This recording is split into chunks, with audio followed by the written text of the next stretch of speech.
Ko'pchilik so'raydi, sharoitlar qanaqa deb. Sharoitni mana hozir shunchaki yurib ko'rsatmoqchiman. Men koridordan ko'rsatdim. Birinchi koridordan boshlaymiz. Yangi zamonaviy butun dunyo tibbiyotini mana bu требованиесga javob beradi.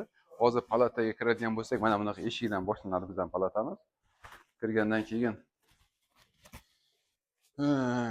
keyin misol uchun bemorlar yotadigan, значит, palatada ikkita odam, o'zini kislorodi bor, karavotlar juda ham zo'r. Karavotlarni misol uchun bemor o'zini xohlaganicha boshini ko'tarish mumkin, tushirish mumkin, ya'ni oyog'i ko'tarish mumkin, oyog'i tushirish mumkin. Bunaqa sharoit почти hech qayerda yo'q. Значит, agar vannaga kiradigan bo'lsak, menimcha vannasining o'zi ham bir nima deydi, ajoyib.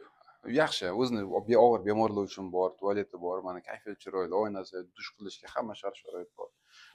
Bu albatta shu sharoit qanaqa degan insonlarga javob bermoqchi bo'lib shu videoni oldim.